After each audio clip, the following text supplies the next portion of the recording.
NH here. Welcome back to the iHealth channel and iHealth Radio. We're back with the Gherasim Hour and the man and the one and the only, Gabriel Gherasim. How are you? Hello, nice to speak with you again and to broadcast with you. Hopefully, we can again be able to provide some food for thought, if you will, uh, and and useful. Well, so far it's been good. Yes, Uh, we've had a lot of good feedback and certainly a lot of powerful messages and content, I would believe. And hopefully people have taken advantage of some of it, if not all of it. And I'm sure other will probably follow suit eventually. So today's topic is people and us, right? People absolutely. and us. Weird, right? Sounds like, what kind of topic is that? People and us. So let's break that down. Sounds deep. Absolutely. So we established that a human being is formed by two kinds of creation. One is the human in us is materially based, right? Cells, bones, and so forth, and it's perishable. And the other kind of quote unquote ingredient in a human being is the being in us, namely the electromagnetic field, which allows us to be A, alive and be conscious. As such, individuals who are conscious need a purpose in life, need meaning. An individual without meaning is really devoid of knowledge. And the whole idea of consciousness, the word conscience means with science or with the science of. So if I am in the knowledge or within the science of being able to distinguish essentially between good and evil, then I certainly need to choose a camp, don't I, Hurricane? Well, you do. We all have to do that, right? Eventually, we got to pick a side, and maybe or no sides for that matter. But so Gabriel, I want to go back to the title of today's topic, and yeah, we certainly can go. I mean, people and us. I mean, certainly you said we're social animals, as people may refer to humans, and we do live in society. I mean, you can't. We know of real cases when people are in a long term by themselves, they can have some real mental issues if they don't have anybody to really interact with. I mean, we've seen that in movies, we've seen that in reality, and we've seen that in real life, of course. And there are studies about that. So people can be interesting, to say the least, right? We all are interesting characters, and Yes. I don't think anyone would disagree with us, right? you know, good, bad, otherwise it doesn't matter. Everybody's interested in their own way. Um, but you're right. There is the people, and we are part of the people, right? And but how we interact. So I have this philosophy personally that I think that we're in this world, and I always refer to it as this big theater, and we have different characters that will come on that stage and have their own function or their own, I guess, cues. They have a role to play, and they interact with each other within that theater, and then the play is over. Thus, the end of life. What do you say to that? Absolutely. So let's start with display of our lives. Uh, we are born, and who are the first adults that we are exposed to?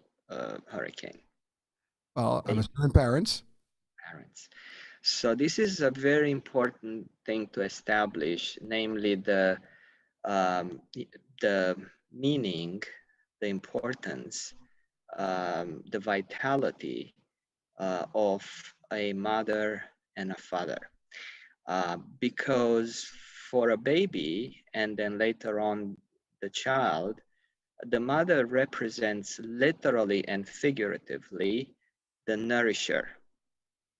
She is the one who feeds, she is the one who comforts, and the word comfort means comfort within the strength.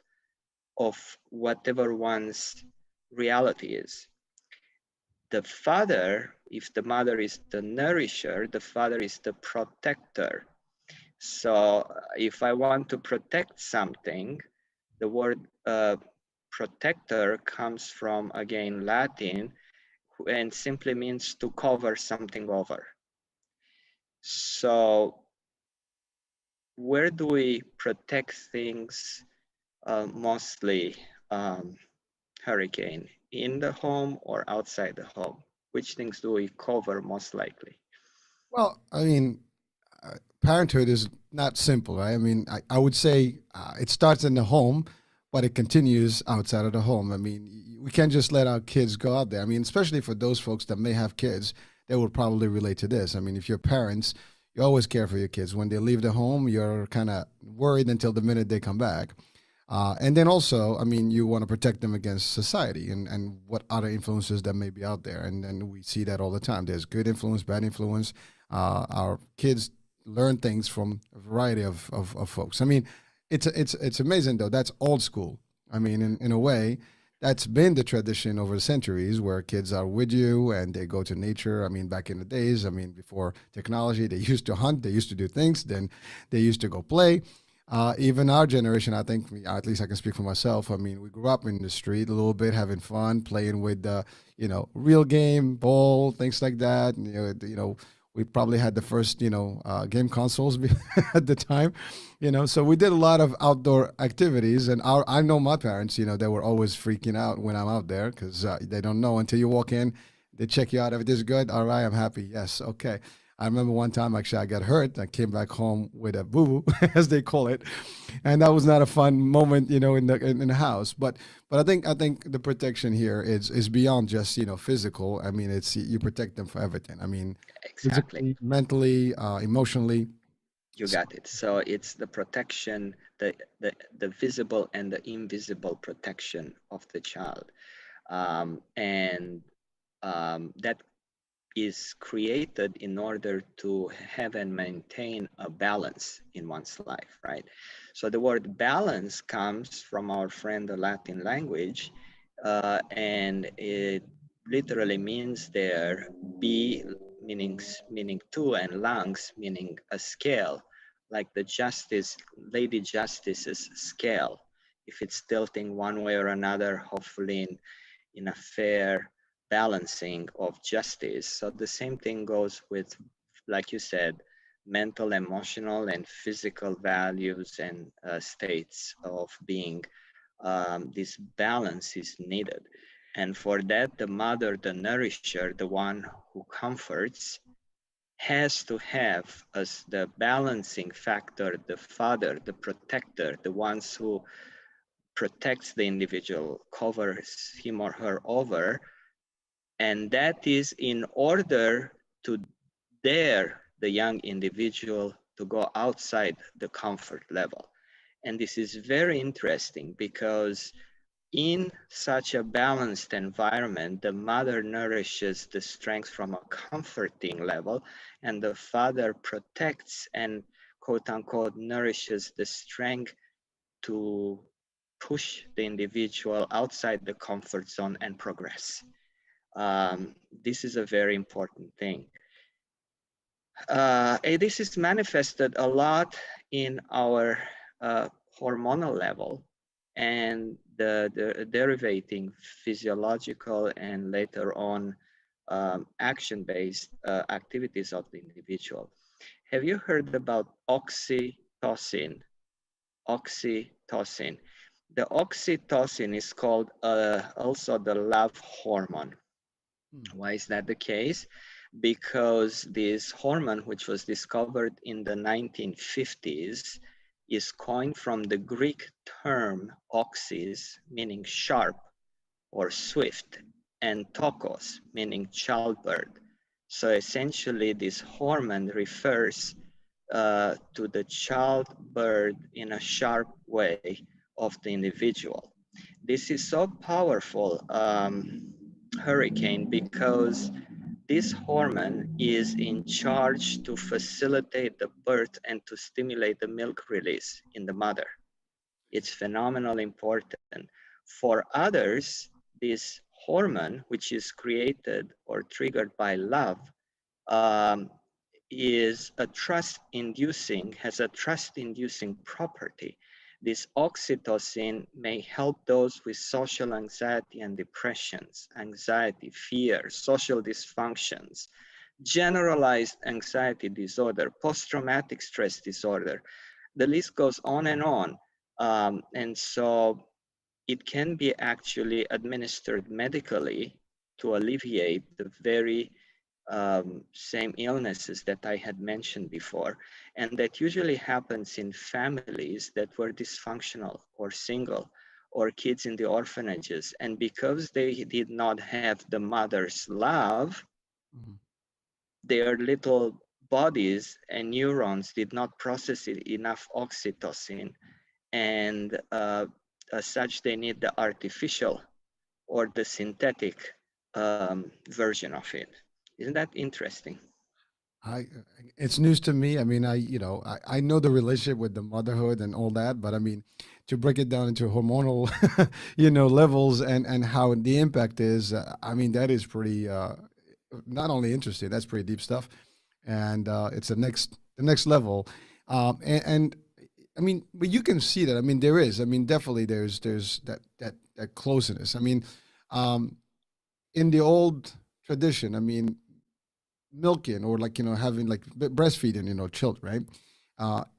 That is kind of like that was, and even today there's so many mothers that pick and choose that is a connection. And again, it may not be as related, but I think there is a very good relationship with that in terms of, especially when you do it over 2 years or a period of time, which is usually 2 years. I think that connection is, there is nothing like it. I mean, it sounds like, I mean, unfortunately, like, today, I mean, there's a lot of formula babies, so there's maybe a disconnect in that level. And again, I mean, we're talking about just pure physical, transmission of such, hormones and such things, body to body. But I think there is I'm assuming that there is a real connection between the two. Um, Yeah. Or in fact, love is triggering oxytocin. Love is triggering the creation of this. You mentioned the kids very correctly. I must give you credit. I can see that you are a parent. You mentioned the children until age 2. Let me mention why this oxytocin is so powerful, and if this is in not enough existence because of not enough love being given, the maternal kind of love given to these children, what's the side effect of that? So children until age 2 have 2 times more the amount of neurons that adults, including therefore and the receptors of the synapses of the brain than adults have. So you can imagine the potential benefits of love within this first 2 years of one's life. If not enough love is given, then there is a high infusion of cortisol and adrenaline, which then create a situation for the rest of the life of the individual, and it affects the correlation of this individual to himself or herself and the rest of the people. The first toxic hormone that comes because of lack of love, which, by the way, if one doesn't have love, one will have fear. Fear will generate anger and or sadness and or depression. So at that point, up to age 2 and or later, if not enough oxytocin creating love is there, then these 2 hormones called depression hormones are going to take place and be produced in inordinate amounts of time, of quantity rather. The first one is the cortisol. Now you also do martial arts, so when I'm talking about these hormones, you can correlate them to the exercises that are triggering certain hormonal levels in the individual one way or another. So the cortisol, one of the 2 depression hormones, in excess blocks the rebuilding of the nerves. So imagine a baby up to age 2 and or later not only does not have enough oxytocin, but in fact it has a high influx of cortisol. And up to age 2, when he or she has twice the amount of the uh, neurons, instead of having these neurons imbibed with oxytocin, has cortisol, number one. The cortisol blocks the rebuilding of the nerves, which obviously reduces the nerves in the little baby. The second, depression hormone is adrenaline. Now, in excess, adrenaline, just like cortisol, is created by fear, anger, depression, anxiety, and the adrenaline. What it does, it constricts the circulation, sometimes without spasticity, in the body, which in turns reduces the oxygen levels and affects the heart, the muscles, and the blood. So now you tell me what kind of future, brilliant future, is a little baby prepared to have internally if psychologically there is not enough love, which reduces the love hormone, oxytocin, and increases the stress hormones of cortisol and adrenaline. It is a setup for a very hard uphill battle for the baby. Now, what happened to the baby when it becomes a little child before age 7? So children up to age 6 are modeling the outside role models. About 98% of children are modeling the outside roles from a subconscious perspective. They don't understand very well the why behind the what. They just know and see the what, and for better or worse, they are going to model that. Now, if we model something long enough, it creates a reflex, Yeah. right? What do you think? Oh, I agree. I mean, like again, we say muscle memory, right? You see it, you do it, and it just becomes just a routine, and you do it, and you don't even think about it because that's what you know. You don't know anything better. Exactly. And you're right. I mean, if these folks or the children, and we've seen that. I mean, we talked about there's the topic of hate and racism and things like that. For example, especially in these days, what's going on with the Asian community. Uh, you know, you would think that some people have learned some of these things when they're younger, and yet a child, without having any influence, will not see the difference in humans. They all children are children. They don't see color. They don't see background, ethnicity, all that. But if they are exposed enough, I think to one element of those things in the long term, or hear things, that's how they grow up to be.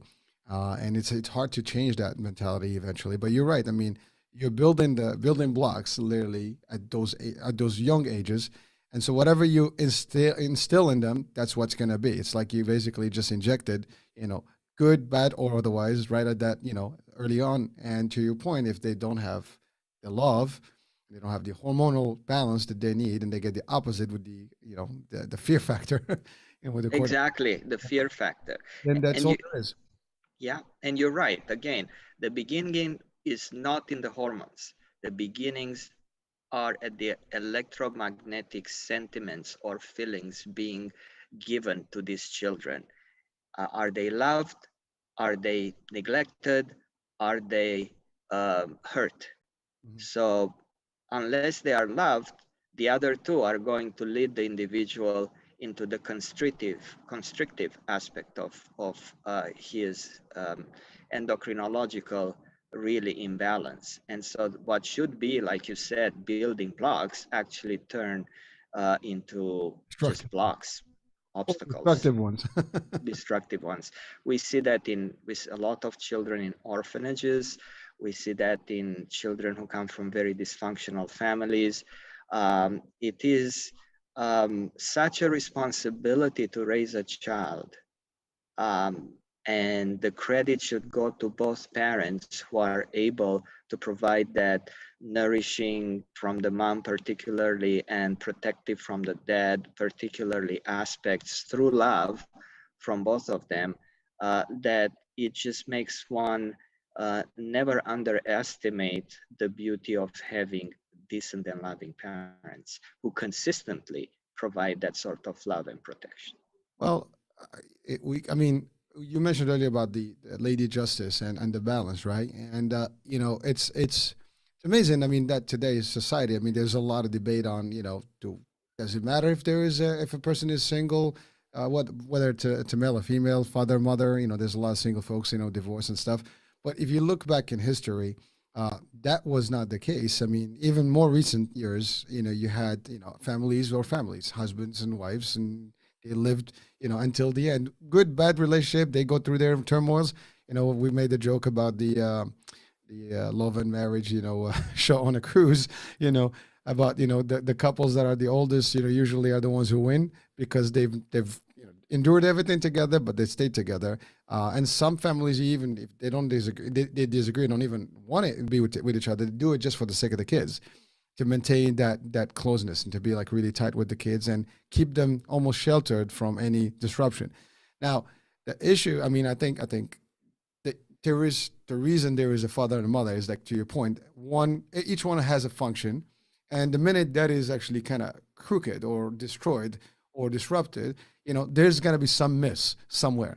And that miss can be ultimately seen in the behavior, not maybe early on, maybe even later on. And there's certainly some sort of psychological damage or some impact that will take place and certainly will have an effect. And so some people may disagree with this opinion, but and say because there are good examples of people that have been able to give and provide all the care and balance, but certainly it depends of other things, and you don't know until something happens. Oh well, that's what it is. Because to your point, another thing that we've seen, and this is in society, and at least I've seen it, long enough around in the communities, uh, when you have people that let's say single folks, right, with children, their children may not want to be married later on or have even a relationship because, well, they have a relationship, but they will not be, I don't need to be married. It didn't work out well for my parents. Why should I experience it? And then becomes now almost redundant in the society, and now the ripple effect, may not be seen immediately, but then we wonder sometimes. Today we have violence, we have crazy stuff going on all the time, lack of respect, and so on and so forth. Values that are actually diminished. But when you think about it, and some folks that are more conservative will probably maybe agree. Some more liberal may not agree, but these are just the facts I'm stating. I'm not giving an opinion here. But the fact of the matter is, you know, the two sides, can debate about it, but at the end of the day, the core of it is that you have a father, you have a mother, you have a balance, and so it's supposed to be working equally. And then you have the elements outside of those two, which is basically your teachers, your environment, your society, your community, all these other, I guess, influences, and or just inputs that you get. Because I mean, I tend to believe that we're like almost a computer, right? We get a lot of we're the hardware, where there's a lot of software uploaded, every day, and that becomes your basically system. What your core is working with. So Yes. And um, to to confirm what you are saying, can somebody else provide the love needed for the children? Yes, of course, because like I said, the cause here is not an individual or a hormone per se.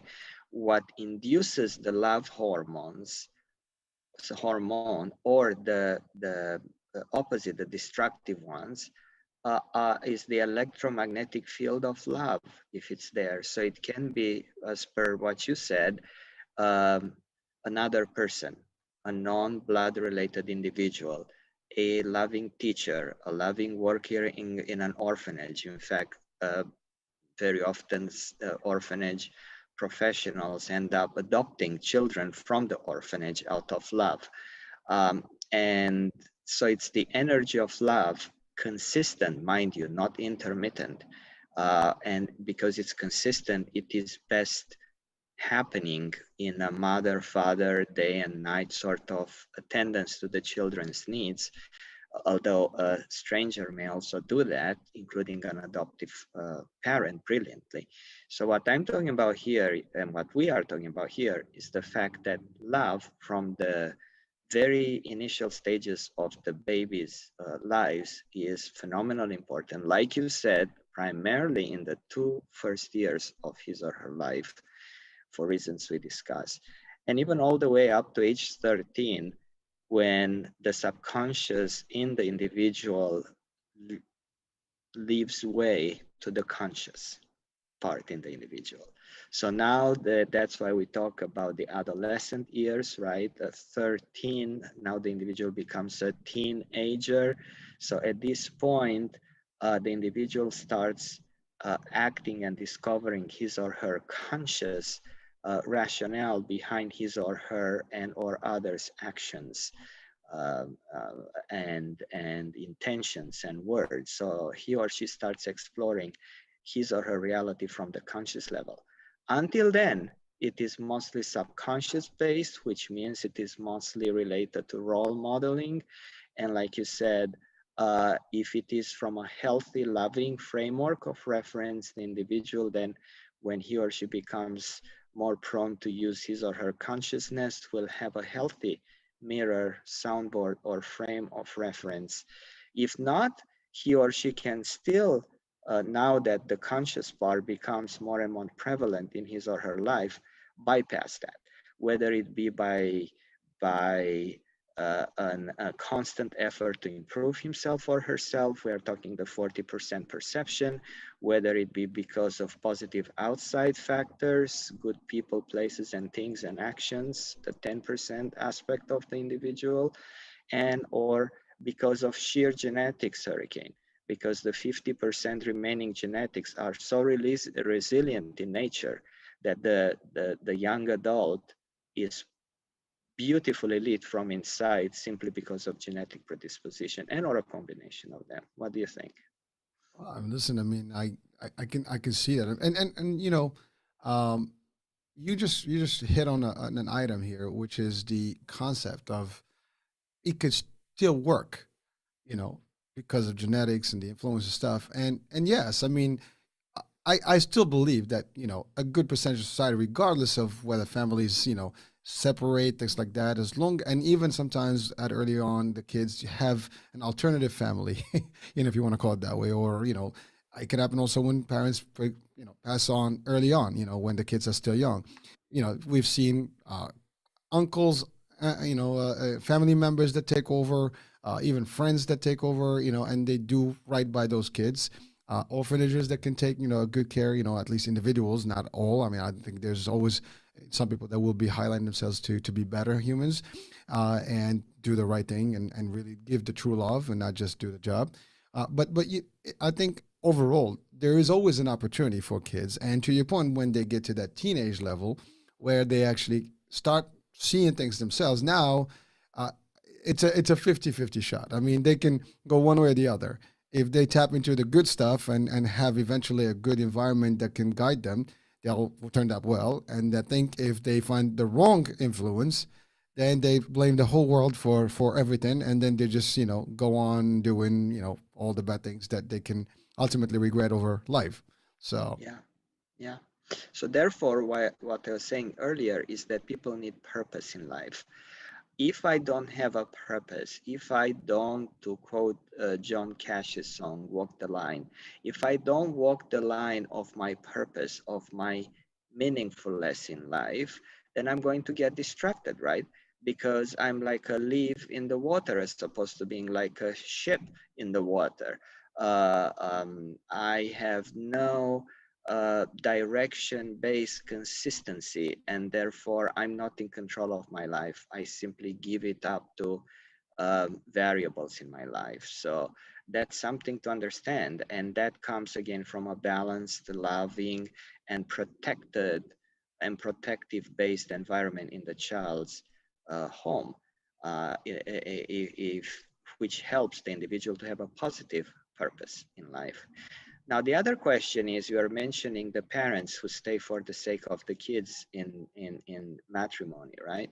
Question is, do they stay for the sake of the kids out of love for the kids, or do they stay for the sake of the kids out of fear of society, of being thought badly, because the rationale behind it can make or break the degree of assistance and the kind of assistance the parents would give to the children, right? If I do anything out of fear and or obligation, I'm going to resent the living day out of it, and it's going to come either consciously or subconsciously in what I say or do or not do. Am I not?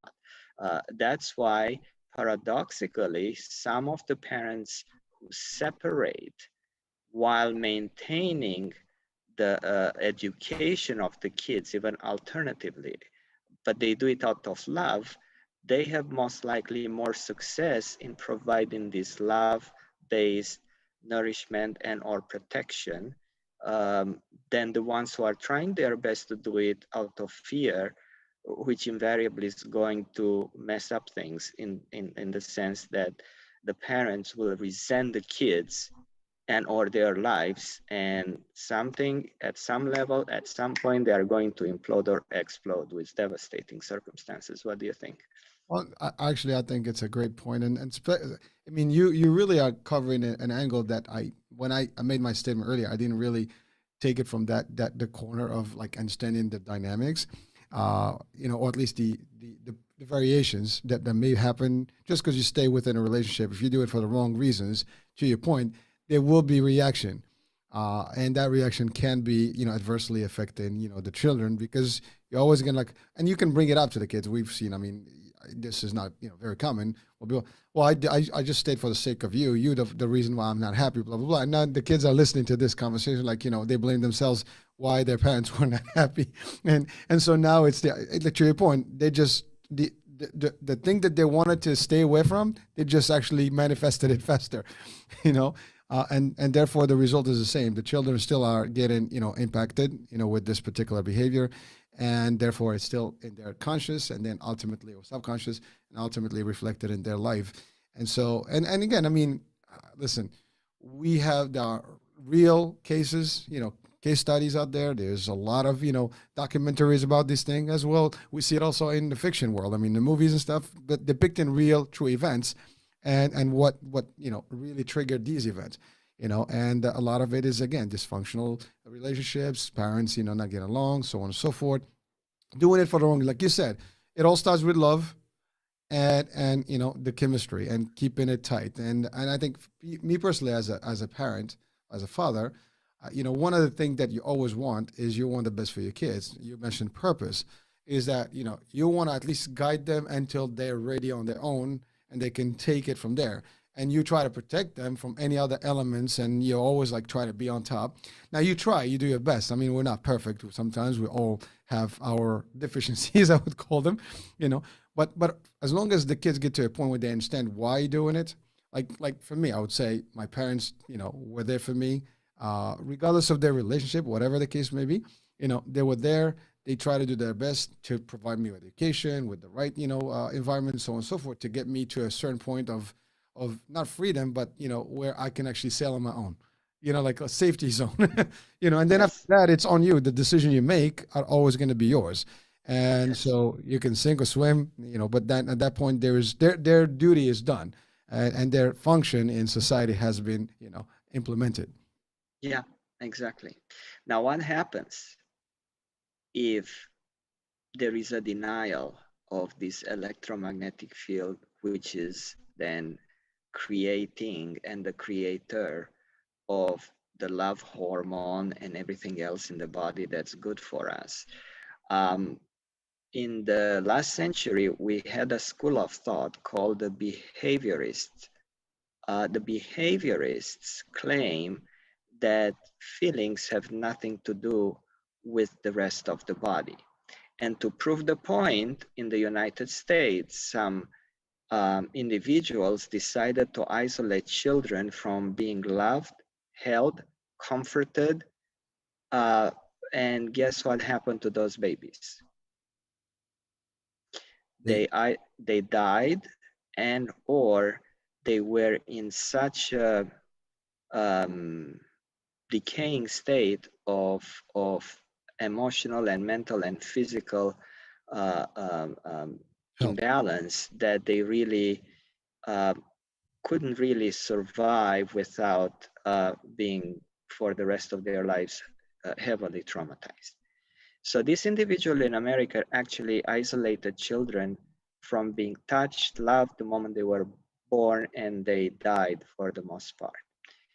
In Europe, certain schools decided, let's do the same thing, whether it be with our enemies, such as the Nazi camps, or whether it is in the schools, such as in the Nazi military schools. And guess what that led to? Genocide.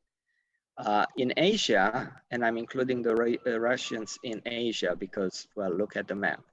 And in Russia, we had the Pavlovian effect, which started on the dogs in terms of conditional reflexes, and then it was moved into people. And then we had what?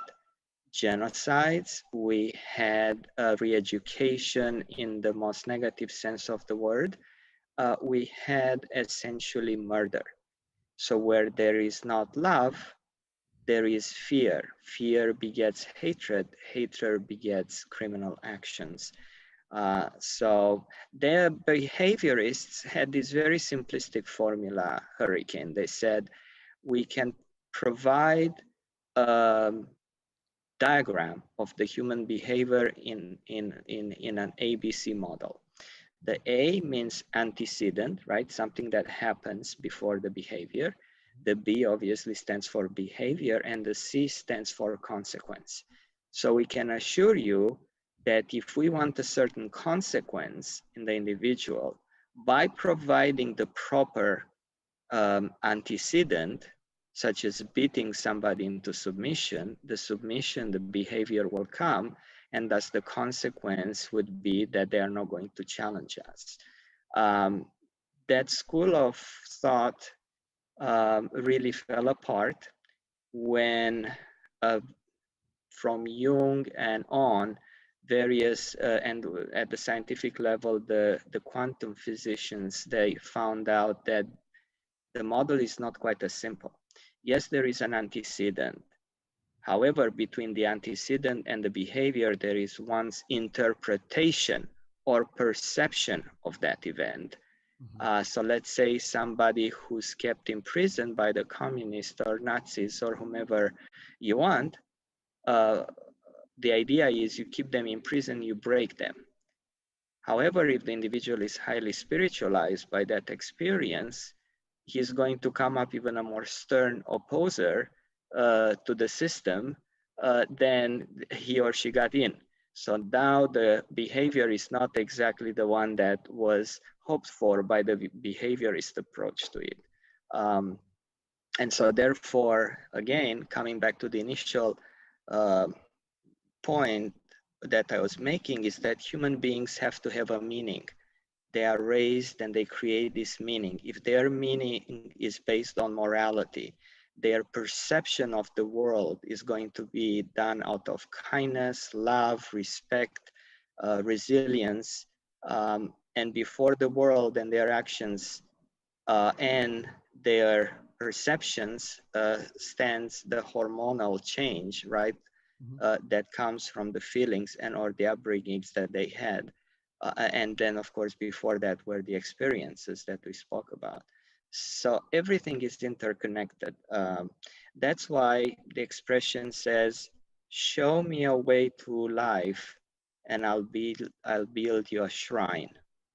That's how important this showing is, isn't it? Well, I mean, again, talk building blocks. I mean, it's really the source, right? I mean, an analogy would be talking about building blocks. You build a castle, of wood, and a foundation of paper or plastic. Eventually, the weight will crumble down, and it's you build it correctly. The building is going to have a sound structure, and it's going to stand, the times, and that's really, I mean, I think that's the analogy that makes sense there. But really, it's all about your upbringing, as we call it. Yes. Your first impact, and your first environment is going to dictate how. I mean, it's funny because I again, I you and I we talked about this. I watch a lot of war movies and strategy movies, as well as like sport movies and things like that, and disasters. And you talk about like decision making because I use those in terms of training and things like that. But when you look at it, you've seen in even in martial arts actually. It's funny because um, there are a lot of martial arts stories about like in the ninjutsu world or the ninja clans that they actually used to pick up orphan kids and then they subject them and train them and control them to become assassins from the get-go. And so all they know is fighting, and everybody's conspiracy. Everybody is an enemy, and all you are bringing literally super soldiers to just go and do damage. We've seen it even in fiction movies again, which depicts the same story. But the reality of things, it can happen if you condition folks enough at an early on point. You will get that behavior. Even in our own behavior. I mean, like for example, again, relate to the martial arts. I started young. It stays with you. So some of the discipline that you've learned then, it's not going to go. Doesn't matter if I stop working out or training today, it's not going away. Those principles are with me, and they will apply until I go. And it goes for a lot of things. If you were conditioned to math or to computers. I mean, our kids today, they know more than the adults when it comes to technology because they are into it so early on. You know, maybe not now, but if you think about 10 years, 15 years ago, when technology was just kind of like, driving and a lot of the stuff moving fast, the children were able to actually adapt because they were into it younger. My kids started having their pads and iPads or whatever at the age of 5. I haven't seen an iPad until I was like 30. Before it was books and that's it, comic books, and and that was fun, right? So again, the level of conditioning that they have varies over time and based on what you have in terms of your entourage and what you've been conditioned to. So that's what's going to make the future. To your point, that's what's going to deliver the shrine. And Exactly. we have a saying, similar saying about show me who your friends are, I'll tell you who you will be. Yes, yes, exactly.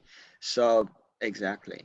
Um, it's very important to understand the damage that theories based on conflict, which is conflict means one, what I'm separated from you. And why should I be separated from you? Either because I'm indifferent or I hate you or I'm afraid of you. Indifference, hatred, or fear. That's what separates individuals from each other. So there were many theories of conflict, and it led to horrendous results in society. Let's start with biology, right? We have the theory of Darwin, right? The survival of the fittest, evolutionism. Well, again, here the aspect of love, of care, of charity was never brought in. And while Darwin may have been right in terms of the reptilian animal kingdom, where indeed there is no empathy, he conveniently failed to explain why, if you have a herd of elephants, the males, the strongest ones, would be surrounding from the outside the weaker ones. Really, if it had been a situation of the survival of the fittest, the babies would have been gone because the male elephants would have stayed in the center, right? And let the weaker ones outside instead of exposing themselves to the risk to protect them, right? So in the mammalian kingdom, we see a lot this aspect of just like with the human beings, where the father, the males are in the protective mode, which means sacrifice to the one's life if need be for protection, for protecting the weaker ones, Mhm. whereas the females are in the nutritional and nourishing and loving aspect of it, if you will. In psychology, and by the way, Darwin's survival of the fittest, the evolution is just a theory, just to be clear.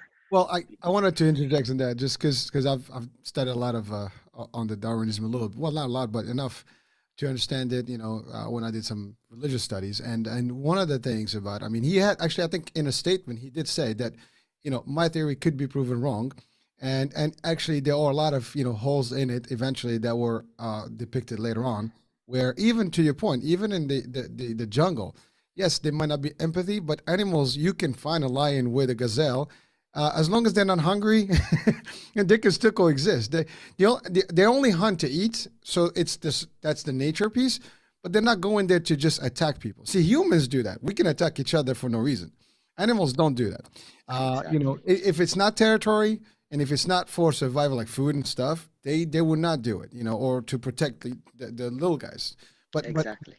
it is crazy because, but again, to your point, it was a theory that was built on certain and multiple elements that at the time were supposed to be facts, or at least they were easy to accept.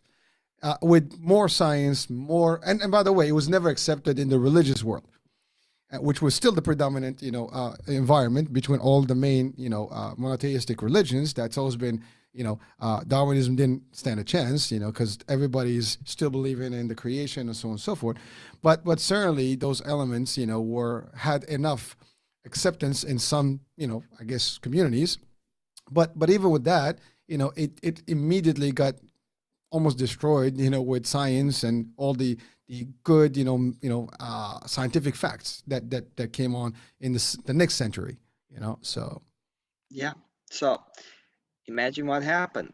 The biology of Darwin, survival of the fittest, was taken into Aryan races.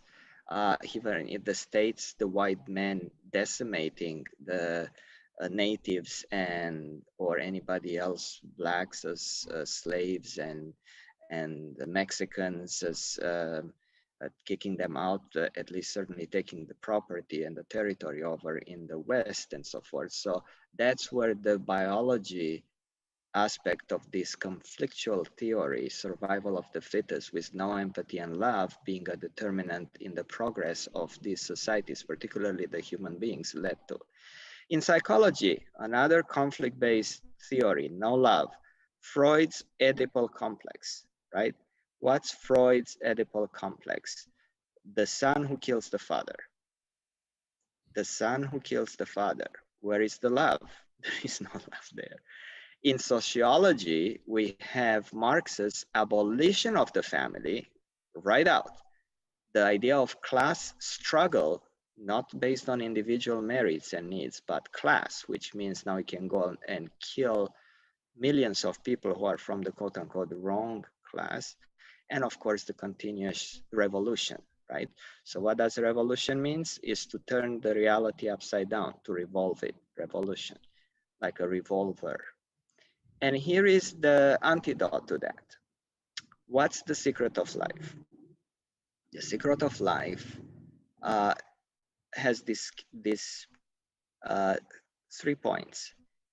How can one get unorganic or inorganic matter, which is dead, into organic matter, which is alive?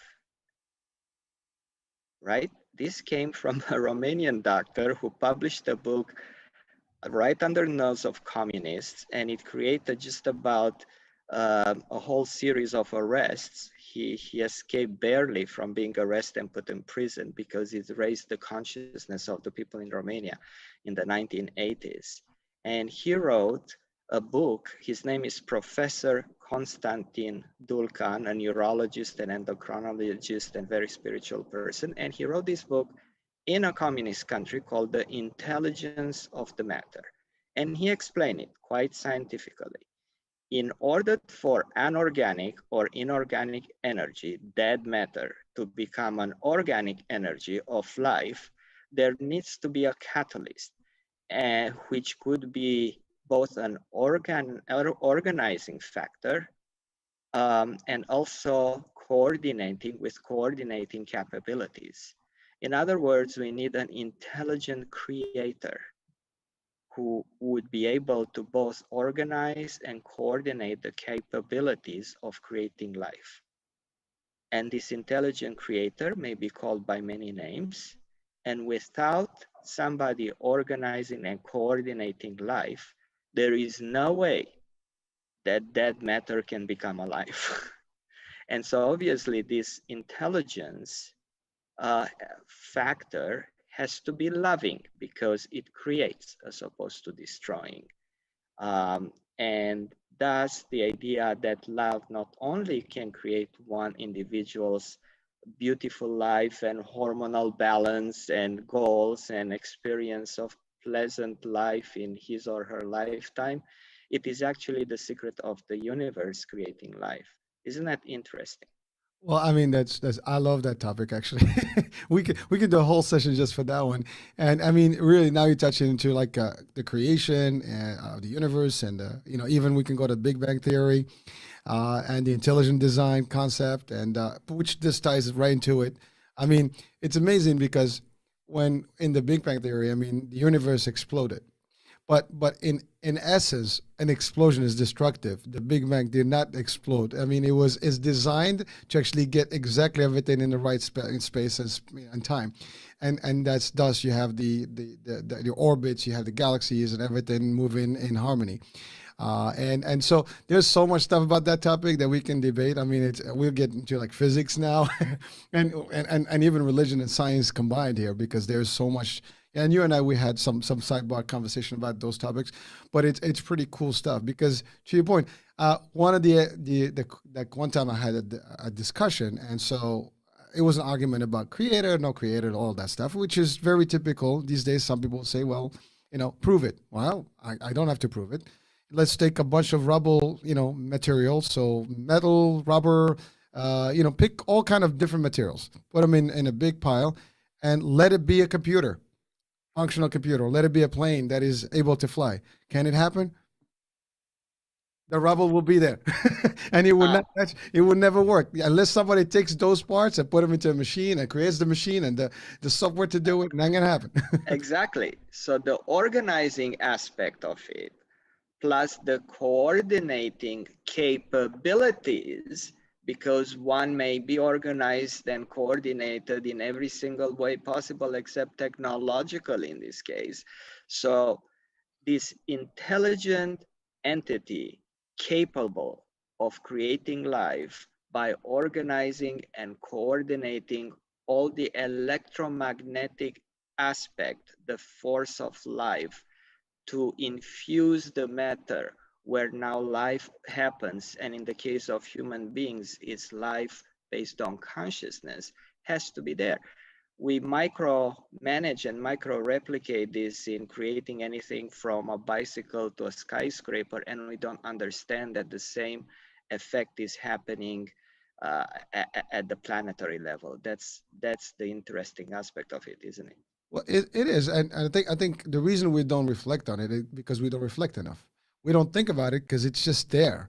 But any person can just literally walk out from their home and just take a look at the sky, go to the shore and look at the sea and start questioning how is it that the sea is not overwhelming the earth, the land. How is it that the stars are not falling on our head?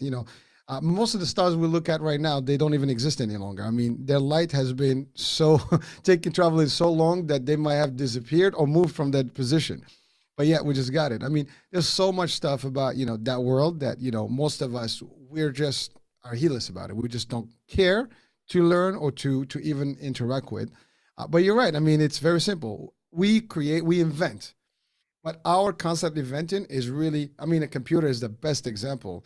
I mean, we have software, hardware, right? We have, energy that goes into it. All the stuff makes what we are looking at or what we're using as a computer. But there's a processor. There's also so we can talk about those are the organs. We talk about the software as the actual input, and then we can talk about the electricity as your energy. But at the end of the day, you and I we had this discussion the other day about this universe is all made of electrical wavelength wave type of energy, right? And Mm-hmm. we're talking about quarks, which is like one of the smallest elements in the universe, and everything is made out of quarks. So now what's the difference between you, me, the star, the sand, and the water? And we're all made of molecules and atoms and electrons, protons, and stuff. And then there's physics that says that matter is solid, yet all the physics also leads back to one concept that is 90% empty. And now we're talking about like whoa, hold on, these guys are crazy on this show. No, because it's not empty, it's invisible. And that's the big difference, because what we call empty is actually electricity, electromagnetic consciousness. In fact, Nikola Tesla reported that life in universe is based on three aspects, Hurricane. First one, vibration. Second one, energy. And third one, frequency. So vibration, energy, and frequency, they are all electromagnetically related. There is no what iota of matter as part of the secret of universe. It is from the energy of creating, and by creating it becomes loving, and it is intelligent on account of the organizing and coordinating capabilities, which obviously leads to the creator being an intelligent entity, that we are around and the universe is around. um, and learning to live out of joy and love, which is the whole idea of creating, this is health, this is living at ease. The opposite, when one learns from living out of fear and anger and sadness and depression, this is dis-ease, or not being at ease. So the lesson is right there. It starts from our intelligent tension or intention and what we practice. That frequency, you and I mentioned about the AM, FM frequency. Which frequency am I going to be on? Because based on that, everything material and behavioral and endocrinological in me is going to take you from that angle one way or another. Well, it's funny because we're coming back to the end of this hour, but I'm reflecting on some of the discussions we had, and we talked about frequency, we talked about sounds, as wavelengths and things like that. We've talked about light and different types of light that exist out there, things we see. UVs we don't see. We don't see X-rays, we don't see gamma rays, but they do exist. And so there's a lot of energy out there that is in a different level, capacity or frequency level, that we're not even, I mean, right now we're talking something about radiation. We're talking about EMF, from the cell towers and things like that.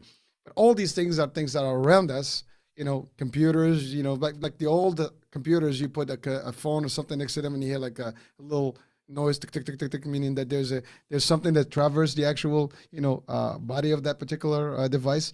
So all that stuff is real, but people are not really listening to it. They're not seeing it. They're seeing it, but they're not really questioning it. They just know what it is. They know how to use it.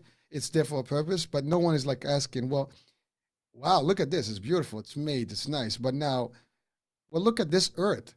How is it standing in the same spot, and moving around? I mean, most people don't like. There's a simple fact, right? So the solar system in itself is traveling as the light speed at a fast speed towards the star Vega, another another star, another galaxy, right?